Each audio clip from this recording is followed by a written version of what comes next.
છોટાઉદેપુર જિલ્લાના નસવાડી તાલુકાના કંધા ગામે આરોગ્ય વિભાગે બોગસ ડોક્ટરના દવાખાના પર દરોડા પાડી એક મોટી સફળતા મેળવી છે।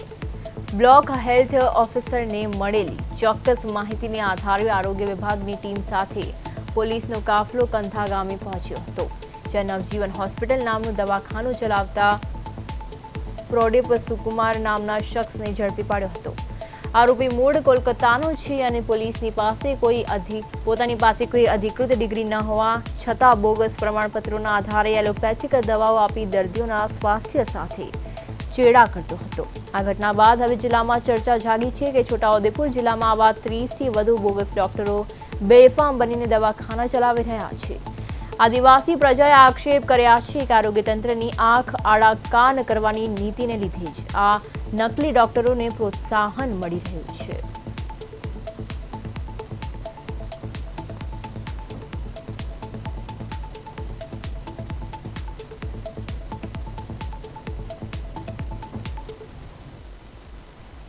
કાંધા ગામ ખાતે તાલુકા આરોગ્ય અધિકારી અને તેઓની ટીમ દ્વારા એક ઈસમને ડિગ્રી વગર દવાખાનું ચલાવતા પકડી પાડેલ અને જે બાબતની ફરિયાદ મેડિકલ ઓફિસર શ્રી દ્વારા તેના નસવાડી પોલીસ સ્ટેશન ખાતે આપતા ફરિયાદ દાખલ કરી અને આગળની તપાસ હાલમાં ચાલુ છે।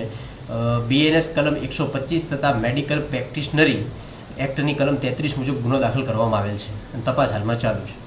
કોઈ બોગસ ડૉક્ટર પ્રાઇવેટ પ્રેક્ટિસ કરી રહેલ છે અને એના અનુસંધાનમાં ત્યાં સ્થળ પર રૂબરૂ તપાસ કરતા પ્રદીપ કુમાર નામે ડૉક્ટર હતા તે દવા કરતાં માલુમ પડેલ છે અને સાથે સાથે એમને કોઈ પણ ડિગ્રીની તપાસ કરતા તો ડિગ્રી સર્ટિફિકેટ પણ મળેલ નથી અને કોઈ કાઉન્સિલનું રજિસ્ટ્રેશન પણ માગતા કોઈ પણ પેથીની કાઉન્સિલનું રજિસ્ટ્રેશન પણ મળેલ નથી અને આથી તપાસ કરતાં તેઓની સાથે જે મુદ્દામાલ દવાઓનો હતો તેના અનુસંધાનમાં અત્યારે હાલ પોલીસ કાર્યવાહી કરવાનું નક્કી કરી।